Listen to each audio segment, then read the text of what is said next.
Bienvenidos, quien les habla Mario Gutiérrez.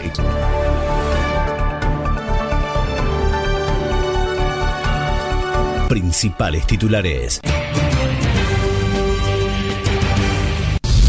Política. El gobierno confirmó una nueva reunión de gabinete. ¿Cuándo se realizará? El presidente Javier Milei convocó a una nueva reunión de gabinete para este día viernes a las 14 horas. El encuentro se llevará a cabo en la Casa Rosada, donde se esperan que el mandatario analice junto a sus miembros el avance de las medidas económicas y la agenda legislativa de las próximas semanas. Se trata de la primera acción oficial de todo el cuerpo del gobierno, luego de la conferencia de prensa de Manuel Adorni y las novedades sobre la investigación judicial sobre el ex panelista televisivo y radial. Economía. El Banco Central volvió a comprar dólares y ya superó el 70% de la meta para el año 2026.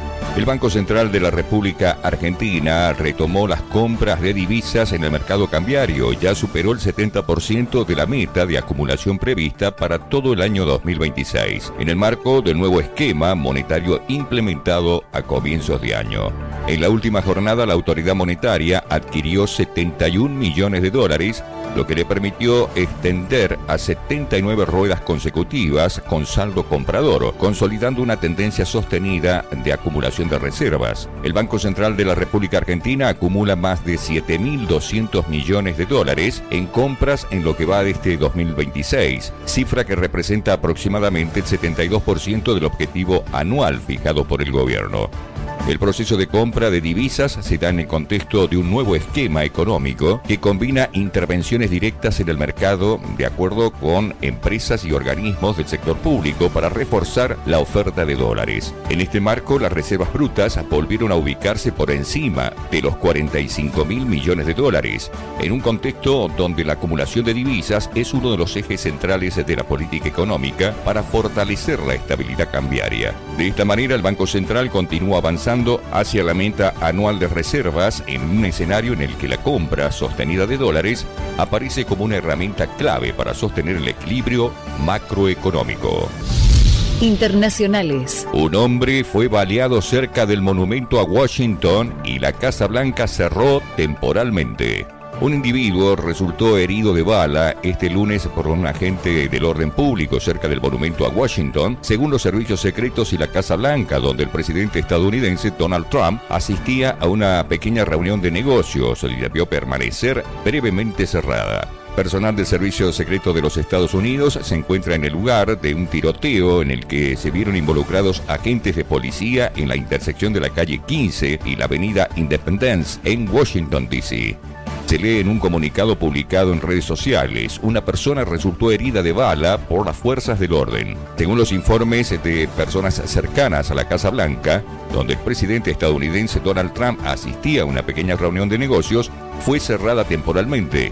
Casi al mismo tiempo, los miembros de la prensa fueron evacuados al jardín norte de la Casa Blanca. Agentes del servicio secreto salieron corriendo con sus armas largas desenfundadas e instaron a los miembros de los medios de comunicación a entrar corriendo a la sala de prensa de la Casa Blanca. Un tiroteo en la capital del país tras el paso de una caravana con el vicepresidente J.D. Vance. El servicio secreto disparó contra un sospechoso que respondió a los balazos e hirió a un transeúnte. Cristina Londoño está siguiendo esta noticia. Cristina, cuéntanos qué es lo último. Bueno, Joana, lo último es que tenemos otra vez a la capital de la nación con mucha tensión, con gran nerviosismo. Volvimos a oír las sirenas, la movilización de la Guardia Nacional, de la policía, del servicio secreto. Según los reportes del servicio secreto, es que alrededor de las 3:30 de la tarde vieron un sujeto sospechoso cerca de la Casa Blanca. Estos fueron agentes que estaban vestidos de civiles, le reportaron agentes que estaban ya uniformados y empezaron a seguir a este hombre hasta acá. Fue aquí cuando trataron de entrar en contacto con él para arrestarlo, y escuchemos qué fue lo que dijeron que ocurrió. Upon making contact, that individual fled briefly on foot. Un vendedor ambulante que estaba aquí nos dijo que le escuchó como 4 balazos. Sabemos que un jovencito, un menor de edad, resultó herido de una de las balas, según el servicio secreto del sospechoso. Sabemos que no está en condición grave y también sabemos que minutos antes de que ocurriera este incidente había pasado por aquí la caravana del vicepresidente J.D. Vance, pero el servicio secreto dice que no está relacionado y que no creen que el sospechoso se hubiera lanzado hacia la caravana del vicepresidente. Joana. Cristina, pero ¿hubo una evacuación de la Casa Blanca? Así es, tenemos imágenes que nos compartió Mónica Alba, ella es la corresponsal de la Casa Blanca de NBC. Ellos estaban en la parte de afuera de la Casa Blanca, donde generalmente los reporteros hacemos nuestras intervenciones en vivo. Ahí están esas carpas y entonces vinieron a decirles que se tenían que entrar rápidamente.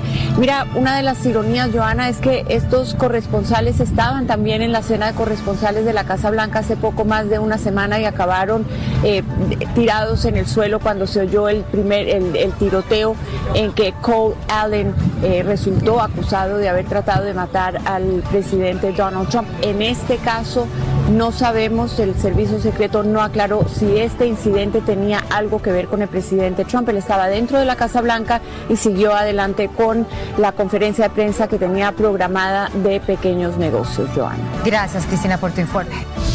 Economía. Expensas en alza. Advierten que ya funcionan como un segundo alquiler. La presidenta de la Cámara Inmobiliaria Argentina, Nancy García, advirtió que el fuerte incremento de las expensas se convirtió en un factor crítico para el mercado de alquileres, al punto de representar un segundo alquiler para muchos inquilinos. Bueno, afecta a inquilinos y a propietarios también este tema, ¿no? Las expensas subieron fuerte y se representan una carga muy pesada para los inquilinos, como decías vos. En muchos casos, ese costo total de alquiler más expensas se vuelve difícil de sostener y eso es lo que está provocando, bueno, un aumento de morosidad en los edificios. Es decir, los alquileres ajustan por IPC. Es que no es un tema de inflación general, es un problema como del sistema. Las expensas que suben por sus propios costos, los sueldos, el mantenimiento, los servicios, los ingresos que no están acompañando con todo esto. Entonces hay un estrangulamiento financiero del inquilino, es decir, la morosidad está rondando casi los niveles cercanos al 17% en promedio. Bueno, como digo, es un tema coyuntural, ¿no? Eso depende de varios factores. Ahora lo que está pasando es que bueno, los edificios se tienen que volver más eficientes, la gente busca unidades que no tengan capaz que tanto amenity, que no sean costosos, y eso es un filtro fuerte en la demanda, ¿no? No te olvides también que el consorcio se financia entre vecinos, entonces, porque si un vecino no paga, el consorcio igual lo tiene que asumir, todos esos arreglos, todos estos estén. Entonces, ahora se está notando mucho más este círculo vicioso. El mayor impacto es el costo laboral también, que representa una parte muy importante de las expensas. También aumentaron, bueno, los servicios como el agua, luz, y todo ese mantenimiento, desde un ascensor hasta una reparación básica. Además, durante mucho tiempo también se fueron postergando arreglos y ahora esos costos parecen concentrados y más caros. Es el tema, cuando empieza a haber mora, el consorcio no va a dejar de funcionar, pero el costo se reparte entre menos gente y eso empuja aún más las expensas. Es decir, no suben por una razón, suben porque, bueno, todos los costos del edificio suben al mismo tiempo. Y eso es lo que lo convierte en un factor cada vez más determinante al aumento de alquilar o comprar una propiedad, porque estos factores también aumentan o reciden mucho sobre el valor de los inmuebles. Es decir, ¿a quién perjudica? Los dos. Al inquilino le aumenta el costo total de vivir, y al propietario porque es su propiedad, es decir, pierde competitividad y las expensas son altas. Por eso digo que es un problema del sistema y no de una sola parte, ¿no? Pero hoy en día en los edificios a estrenar, la gente, justamente el comprador, busca que justamente eso, que no tenga encargado, que no vas a tener encargado. Internacionales. Tragedia en China. Explosión de una planta de fuegos artificiales dejó 21 muertos. Una potente explosión en una planta de fuegos artificiales situada en la ciudad de Changsha, en la provincia de Hunan, ha dejado un saldo trágico de al menos 21 personas fallecidas y 61 heridos, según informó medios oficiales en el día de hoy martes. El incidente tuvo lugar en la planta afectada, que es operada por Quasiat Firework Manufacturing and Display Corporation, en la ciudad de Liujiang, una ciudad conocida por ser un importante centro de producción de fuegos artificiales y que estaba administrada por Chang'e. Imágenes aéreas transmitidas por la televisora estatal CCTV mostraban densas columnas de humo blanco emergiendo de diversas áreas de instalaciones donde se evidenciaron los daños estructurales significativos. Cerca de 500 rescatistas acudieron al lugar del siniestro mientras que las autoridades llevaban a cabo evacuaciones en el área circundantes debido a la proximidad de 2 almacenes de pólvora negra, lo que incrementaba el riesgo de nuevas explosiones. El presidente chino Xi Jinping ha instado a las autoridades a hacer todos los esfuerzos necesarios para localizar a los desaparecidos y asistir a los heridos. Además, ha montado una investigación exhaustiva sobre el incidente y la identificación de responsabilidades, enfatizando la necesidad de realizar una evaluación de riesgo y mejorar la seguridad en las industrias críticas. Corrientes. Activaron el alerta Sofía por la desaparición de un niño de 6 años en Corrientes. El Ministerio de Seguridad informó que activó el alerta Sofía por la desaparición de Nashua Santos Riquelme, un niño de 6 años en Corrientes. El menor tiene cabello rubio con rulitos, ojos claros, tez blanca y vestía pantalón largo color crema, zapatillas blancas, camiseta azul y blanca de mangas largas y campera marrón tipo inflable, informó la cartera en su cuenta oficial de X. Según detallaron fuentes oficiales, fue visto por última vez el día domingo por la tarde y creen que podría estar con su papá, Josias Santorregis, conocido como el brasilero. De acuerdo a lo que se indicó, el padre del nene irrumpió cerca de las 21:30 horas en la casa de su expareja con la intención de hablar. Allí se desató una pelea con otro hombre, a quien Santos Regis le disparó 3 veces. Tras el violento suceso, Santos Regis escapó del lugar llevándose a su hijo, lo que derivó en la apertura de una segunda línea de investigación centrada en la localización y el resguardo del menor. Tucumán. Sigue subiendo los casos de chikungunya en Tucumán, ya hay 423. El Ministerio de Salud Pública de Tucumán llevó adelante una nueva sala de situación epidemiológica con el objetivo de analizar el contexto sanitario actual y definir estratégicas de prevención en todo el territorio, encabezada por el secretario de Salud Marcelo Montoya, junto al equipo técnico de la Dirección de Epidemiología con la exposición central a cargo de Romina Cueso. En cuanto a la chikungunya, se informó un incremento sostenido. La semana pasada se sumaron 77 nuevos casos, alcanzando un total acumulado de 423, de los cuales 25% permanecen activos. Por su parte, Cueso subrayó que el NOA concentra actualmente la mayor carga de chikungunya a nivel nacional, una enfermedad caracterizada por la fiebre y el dolor articular intenso. En paralelo, las autoridades sanitarias alertaron sobre el aumento de las enfermedades tipo influenza, con circulación predominante del rinovirus e influenza en la provincia. Frente a este escenario, el ministro instó a la población a reforzar cuidados básicos como la ventilación de los ambientes, el lavado frecuente de manos, el uso de barbijo en personas sintomáticas y la consulta oportuna al sistema de salud. Y finalmente se hizo especial hincapié en la importancia de completar los esquemas de vacunación antigripal, una herramienta clave para disminuir complicaciones y proteger a los grupos de riesgo.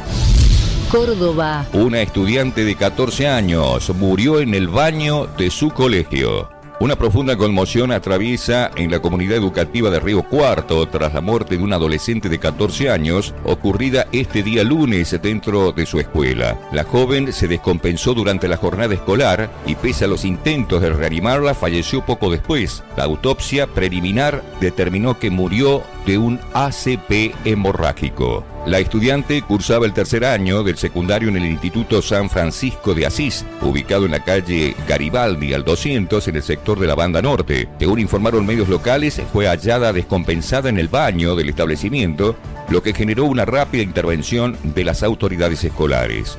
De inmediato el personal directivo decidió trasladarla al dispensario 2, un centro de salud cercano al colegio. Allí los profesionales médicos realizaron maniobras de reanimación, aunque lamentablemente no lograron revertir el cuadro. El fiscal a cargo de la causa, Pablo Jávega, confirmó que el informe preliminar de autopsia estableció como causa de la muerte un accidente cerebrovascular hemorrágico. No obstante, la investigación continúa para esclarecer completamente las circunstancias del fallecimiento. Las clases se retomarán recién el día miércoles 6 de mayo en los horarios habituales, en medio del dolor de los compañeros, docentes y familiares que aún intentan asimilar la inesperada pérdida. Salud. Confirman que hay un pasajero argentino en el lujoso crucero MV Gordius, donde ya murieron 3 personas por hantavirus. Pese a que la noticia fue confirmada por la propia compañía, Ocean Rights Expedition no trascendió los datos del tripulante. A la vez informaron que también hay un ciudadano guatemalteco, 38 filipinos, 23 británicos, 17 estadounidenses y 14 españoles. Estas 4 nacionalidades son las más numerosas entre los 23 que viajaban en el barco, de un total de 149 personas. La compañía confirmó también el fallecimiento de 3 pasajeros, un matrimonio holandés y una persona de nacionalidad alemana, además de un pasajero británico enfermo evacuado en Sudáfrica y 2 miembros de la tripulación con síntomas respiratorios agudos, uno leve y el otro grave. Estos miembros de la tripulación de nacionalidad británica y neerlandesa, que requieren atención médica urgente. En este marco, el crucero está contemplando la posibilidad de desembarcar en Palmas de Gran Canaria o en Tenerife, en las Islas Canarias, para proceder allí a nuevos exámenes médicos. Esto se debe a que por el momento la embarcación se encuentra frente a las costas de Cabo Verde, cuyas autoridades locales le denegaron la entrada por motivos de seguridad pública. La compañía señaló que están realizando los preparativos para una posible repatriación médica y los siguientes pasos, pero recalcó que el desembarco de los pasajeros, la evacuación médica y los exámenes médicos requieren el permiso y la coordinación de las autoridades sanitarias locales, quienes visitaron el buque y evaluaron la situación. El buque MV Gordius zarpó desde Argentina el pasado 20 de marzo en una ruta que incluyó también la Antártida continental, las Islas Malvinas, las Islas Georgias del Sur y las Islas del Ruiseñor y la isla Tristán. Sociedad. Todavía falta otro fin de semana largo durante este mes de mayo. El segundo feriado del mes corresponde al día 25 de mayo, cuando se recuerda el Día de la Revolución de Mayo, que dio origen a la formación del primer gobierno patrio. Esta jornada, también carácter de feriado nacional inamovible, según consta en el calendario oficial de feriados que proporciona la jefatura de gabinete. Tal como lo indica el listado oficial de asuetos, el feriado del día lunes 25 conforman otro fin de semana extendido para la población de todo el país, dado que se anexa el sábado 23 y el domingo 24 de mayo. Así, el receso está formado por 3 días consecutivos y para muchos representa oportunidades de planificar actividades diferentes a las de un día hábil. Una vez culminado mayo, en los meses de junio, julio y agosto, habrá un fin de semana prolongado. Recién en septiembre se interrumpe esta tendencia, dado que no figuran asuetos dentro de ese mes. Internacionales. Cerca del desastre, un avión de United casi colisiona con un camión en Nueva Jersey. Un vuelo de United Airlines estuvo a punto de terminar en una tragedia cuando la aeronave impactó a un camión de reparto y a un poste de luz en una autopista de peaje mientras se disponía a aterrizar en el aeropuerto internacional del Newark Liberty en Nueva Jersey. El experto en seguridad Steven Arroyo, quien realizó múltiples aterrizajes en esa pista durante su carrera como piloto de United, informó que evitó una gran catástrofe por cuestiones de centímetros. Detalló que si el avión hubiese estado tan solo 1,5 metros más bajo, podría haber causado un desastre en la autopista. El conductor del camión del reparto, perteneciente a una panadería, fue trasladado a un hospital con lesiones menores, mientras que el Boeing 767 de Venecia, de Italia, y transportaba 231 personas, logró aterrizar sin inconvenientes. Afortunadamente, no se reportaron heridos entre los pasajeros y la tripulación. Estilos de vida. Hambre, apagones y represión. Duro relato de una colega periodista cubana sobre la isla.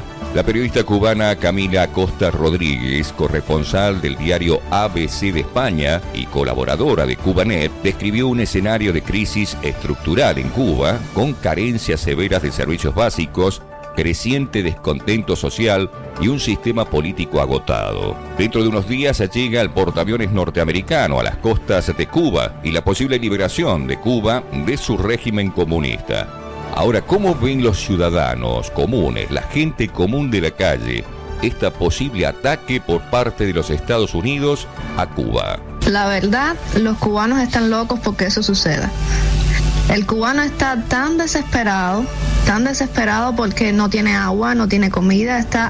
No desde el 3 de enero, hace años. La pandemia de COVID-19 vino a agravar la situación en Cuba y está tan cansado de tener que cocinar con leña, está tan cansado de estar la mayor parte del día sin electricidad, estar a oscuras. A veces en algunas localidades hay 1 hora de electricidad al día, 1 hora de electricidad cada 2 días, de tener que sobrevivir al día, de que el refrigerador hace años que no saben lo que es el agua fría, que no saben lo que es echarse fresco con un ventilador en un país donde el calor es tan fuerte, tan potente, sobre todo en época del verano, que de hecho ya estamos casi que entrando en el verano, ya se están registrando altas temperaturas en Cuba, y el cubano está tan cansado de todo eso, está tan cansado del discurso oficial que solamente lo que hace es pedir más sacrificios en lugar de buscar soluciones.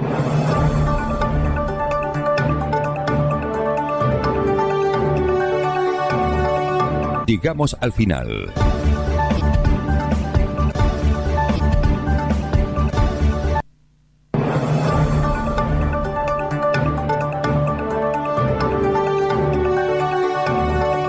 Llegamos al final.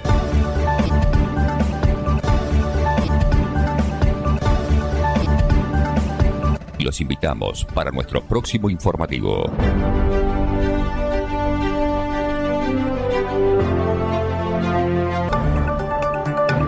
Y estos son nuestros titulares. Estados Unidos dice haber destruido 6 pequeños barcos iraníes en su intento de reabrir el estrecho de Hormuz a la navegación, provocando también una respuesta militar de Irán que lanzó misiles contra Emiratos Árabes Unidos y dañaron un buque surcoreano. Perú investiga una presunta red de trata de personas que capta ciudadanos con falsas ofertas laborales para enviarlos al frente de guerra en Ucrania. Se estima que unos 600 peruanos viajaron a Rusia, de los cuales 13 habrían fallecido. Unas 150 personas permanecen atrapadas en un crucero de lujo en Cabo Verde tras la muerte de 3 pasajeros por un presunto brote de hantavirus que se propaga por el aire mediante partículas de excrementos de roedores, pero no se contagia fácilmente entre humanos. Estos son los titulares. Vamos al informativo. Lo escuchaban recién. Estados Unidos afirmó haber destruido 6 pequeñas embarcaciones iraníes e interceptado drones lanzados por Teherán, mientras Washington busca liberar la navegación a través del estrecho de Hormuz. Irán desmintió esta información. También este lunes los Emiratos Árabes Unidos denunciaron que fueron atacados por Irán por primera vez desde que entró en vigor un frágil alto el fuego a principios de abril. Los detalles con Ivonne Sánchez. Los ataques registrados recientemente parecen ser la respuesta de Teherán a los planes de Trump para reabrir el estrecho de Hormuz, una arteria vital para el suministro energético mundial. El gobierno de los Emiratos Árabes Unidos denunció que Irán lanzó 4 misiles de crucero. 3 fueron interceptados y 1 cayó al mar. El ataque ocurrió poco después de que el ejército de Estados Unidos informara que 2 buques mercantes con bandera estadounidense lograran transitar con éxito por la zona. Lograr la reapertura definitiva aliviaría la crisis económica global y restaría poder de negociación a Irán, pero conlleva el riesgo de reiniciar los combates a gran escala que comenzaron el pasado 28 de febrero, cuando ataques de Estados Unidos e Israel provocaron el cierre inicial del estrecho. Teherán indicó que no era su plan apuntar contra Emiratos Árabes Unidos sin dar más explicaciones. De todas maneras, Emiratos Árabes Unidos dijo que respondería a los ataques. La parálisis en la ruta estratégica de Hormuz mantiene los precios del combustible en niveles récords. Cientos de barcos comerciales y decenas de miles de marineros están atrapados desde que estalló la guerra hace ya más de 2 meses.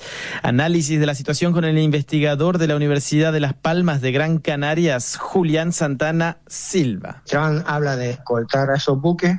La única posibilidad sería la posibilidad de que sea una escolta estilo convoy. Tiene que depender de una gran coordinación, porque hay que tener en cuenta que los buques mercantes tienen muchísimas características, unos con más peso, con más calado, con menos calado, con diferentes mercancías, y hay que tener en cuenta lo que son las velocidades de los buques.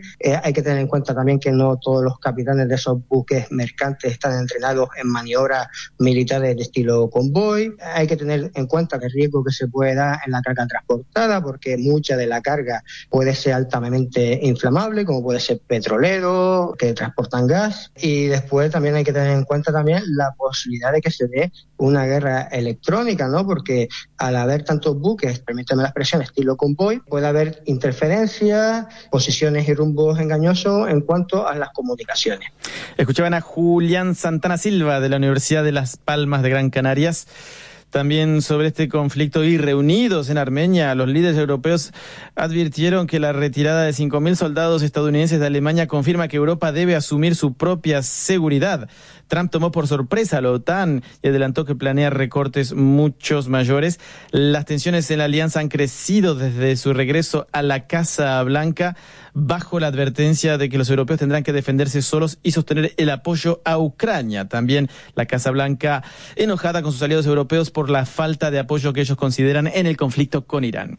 Análisis con el profesor de Relaciones Internacionales en la Universidad de La Rioja y un antiguo militar, Alfredo Rodríguez. Para empezar, Donald Trump está utilizando la amenaza contra sus aliados. No toda la Unión Europea está dentro de la OTAN, pero sí es cierto que la Unión Europea hasta hoy no ha sabido contribuir de forma eficaz a la defensa que plantea esta organización, ¿no? Pero en todo caso lo que está consiguiendo es que la Unión Europea vea cada vez con más necesidad la de autodefenderse, que eso no se consigue en 5 años, ni en 10, ni en 15. Eso es un largo proceso porque implica capacidades comunes, formación común, doctrina común, y que empieza por uno muy concreto, y es dejar de depender de la industria de defensa estadounidense, que es ahora a la que le compramos todo. Hoy se hace imprescindible pensar en nuestra propia industria de defensa, no solamente para el autoabastecimiento, sino también para el abastecimiento de otros ejércitos aliados, que no estaría Estados Unidos a priori, pero podrían ser otros muchos. Escuchaban a Alfredo Rodríguez de la Universidad Internacional de La Rioja. Sobre el conflicto en Europa, Putin declaró un alto el fuego de 2 días con Ucrania para este 8 y 9 de mayo para conmemorar el aniversario de la victoria sobre la Alemania nazi en la Segunda Guerra Mundial. El Kremlin instó a Kiev a sumarse al cese de hostilidades, advirtiendo de que Rusia responderá con un ataque masivo de misiles si Ucrania no respeta la tregua. Kiev anunció por su parte su propio cese el fuego entre el 5 y el 6 de mayo. Sobre el conflicto de Rusia, pero en Perú, la Fiscalía de ese país está investigando una red de trata de personas que capta a peruanos con falsas ofertas laborales para ser enviados luego al frente ruso en Ucrania. La Federación Internacional de los Derechos Humanos estima que el ejército ruso cuenta con unos 27.000 extranjeros entre sus filas, de los cuales 10.000 serían cubanos y 200 colombianos. La denuncia pone en alerta a la región sobre el reclutamiento forzado mediante engaños para alimentar el conflicto europeo. Explicaciones con la directora de la Federación para las Américas, Jimena Reyes. Aquí estamos realmente en unas redes de trata organizadas por el Estado ruso. Trata porque justamente se está engañando a las personas o inclusive se les está forzando a firmar contratos. ¿Qué se les ofrece? Por ejemplo, en las redes internacionales, en los países, estamos hablando de poblaciones vulnerables, se les promete contratos con sueldos elevados, pero para hacer, por ejemplo, trabajos de seguridad privada para una empresa. Inclusive entrevistamos personas que se les habían propuesto ir a Polonia y terminaron en Rusia. O también se les va a prometer que van a tener papeles, van a poder ir después a otros países europeos. Y todo esto es completamente engañoso, les hacen firmar unos contratos en rusos que no pueden leer, no tienen la traducción y terminan después de 2-3 semanas de esta formación, los mandan a la guerra y los mandan a lo que los mismos rusos llaman los asaltos de carne de cañón, o sea, a la primera línea donde están todos los muertos. Era Jimena Reyes de la Federación Internacional de los Derechos Humanos. Nos quedamos en Perú porque el Jurado Nacional de Elecciones solicitó el fin de semana una auditoría tras las presidenciales del 12 de abril. Todavía no hay un rival definido para Keiko Fujimori en la segunda vuelta de junio. El izquierdista Roberto Sánchez y el ultraconservador Rafael López Aliaga permanecen empatados en el segundo lugar. Pero más allá del resultado, el próximo líder deberá enfrentar un nuevo Senado donde los debates serán difíciles, como lo resalta el analista político del Centro WINAC, Santiago Bedoya. Bueno, aquí lo clave va a ser obviamente relativo a quien gane la elección presidencial. De ganar, el candidato de Juntos por el Perú, el señor Roberto Sánchez, va a enfrentar un Senado bastante reacio, por no decir hostil, para con muchas de sus propuestas. Por ejemplo, la propuesta del señor Sánchez de convocar una asamblea constituyente para una refundación constitucional muere en el Senado, no existen los votos. Luego también, si desea cambiar a los miembros del directorio del Banco Central de Reserva, tampoco tiene los números. Sin embargo, eso también aplicaría a la señora Fujimori en el caso del Banco Central de Reserva. Tendría que transar ahí con el Partido del Buen Gobierno para conseguir esos casi 40 votos necesarios para estos nombramientos tan importantes. Así que diría yo que en todo caso va a actuar como gente que podría bloquear tal vez las propuestas más radicales en el caso de la izquierda, mientras que en el caso de la derecha podrían intentar dificultar nombramientos. Ecuador anunció que reducirá a partir del 1 de junio los aranceles a las importaciones desde Colombia al 75% desde la tasa anterior del 100%. La medida busca suavizar la disputa diplomática que enfrentó a ambos países en los últimos meses, marcada por fuertes aumentos arancelarios mutuos. Y esta semana la Corte Internacional de Justicia inició una semana de audiencias por la disputa del Esequibo entre Guyana y Venezuela. Esta región es estratégica por sus yacimientos de petróleo, oro y diamantes. Guyana alertó ante el Tribunal de las Naciones Unidas que el 70% de su territorio está en juego. Lo decíamos en titulares, un crucero con casi 150 personas a bordo que había zarpado desde Ushuaia, en Argentina, espera ayuda frente a las costas de Cabo Verde en el Atlántico después de que 3 pasajeros murieran y otras 3 personas quedaran gravemente enfermas por un presunto brote de hantavirus, virus que se propaga por el contacto con la orina, saliva o excrementos de roedores. La OMS señala que el hantavirus puede propagarse entre personas, pero es poco común. Así lo explica también el director de epidemiología de Tierra del Fuego, Juan Facundo Petrina. La tasa de letalidad normalmente ronda entre 10 a 30%, es decir, que de cada 10 personas que se enferman, entre 9 y 7 logran salir de la enfermedad y el resto puede fallecer. La transmisión interhumana no es la que normalmente se reporta, siempre es la persona que haya estado en contacto con las excretas o con la orina del roedor sospechoso, es la que va por ahí a contraer la enfermedad. Pero bueno, hace poco tiempo tuvimos en Nepuyén, en un lugar de Argentina, de la Patagonia, unos casos en donde se determinó que hubo transmisión entre personas. Por eso también una de las cuestiones que habíamos solicitado al Ministerio de Salud de la Nación es poder que determinen esta persona que ha tenido diagnóstico confirmado si el virus es el virus Andes, porque a su vez hay varios virus, que es el único que hasta el momento había reportado esa capacidad de transmitirse de persona a persona. No hay fármacos específicos para esta enfermedad. El tratamiento se basa en cuidados de apoyo, incluyendo el uso de respiradores para los pacientes más graves. También en temas de salud, la Corte Suprema de Estados Unidos restableció el acceso generalizado a la píldora abortiva mifepristona. La decisión bloquea el fallo de un tribunal inferior que ponía en riesgo el método más utilizado para interrumpir embarazos en el país. Esta orden tendrá vigencia por una semana mientras el alto tribunal analiza el caso. Perú recupera el Congreso bicameral tras más de 30 años. La reforma aprobada para fortalecer el equilibrio de poderes busca mejorar la representación política y frenar la inestabilidad institucional. El país volverá entonces a contar con las cámaras de diputados y de senadores, así lo explica el informe de Delia Arrunategui. En las polémicas elecciones del pasado 12 de abril, cuyo conteo de votos aún continúa y en las que todavía no se sabe con certeza quién pasará al balotaje junto a la candidata Keiko Fujimori, los peruanos también eligieron a los diputados y senadores que integrarán el nuevo Congreso. Santiago Bedoya, analista político del Centro Viñac, nos explica el impacto que podría tener este nuevo sistema legislativo. Con la creación o regreso, en todo caso, al sistema con un Senado como Cámara Alta, lo que se garantiza es establecer algunos checks y balances al sistema. Claro, todavía existe la posibilidad de esta famosa figura de la vacancia presidencial, la forma en la que se ha logrado remover del cargo a diversos presidentes desde 2016. Sin embargo, ahora, para que se dé este proceso, no solamente tiene que pasar por una Cámara. Luego de pasar por la Cámara de Diputados, tiene que ser presentada ante el Senado de la República, y es el Senado que tiene que tomar el voto final al respecto, con un umbral de votos mucho más alto.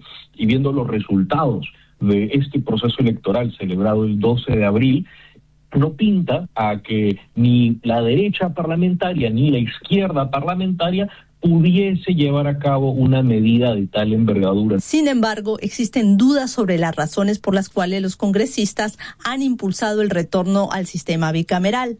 Álvaro Carvajal, politólogo y docente de la Universidad Católica del Perú, comparte su visión. En el caso de que gane Keiko, como me estaba mencionando, es más posible que exista mayor estabilidad debido a su fuerza parlamentaria, sobre todo en el Senado. Si gana Sánchez, me temo que este ciclo de inestabilidad continuará debido a que no cuenta con una mayoría o ni siquiera con una minoría suficiente que le permita sobrevivir a una institución en ninguna cámara, ni siquiera aliándose con bancadas ideológicamente afines como la Nación. En ninguna de las dos cámaras contaría con el mínimo necesario para sobrevivir a un proceso de vacancia.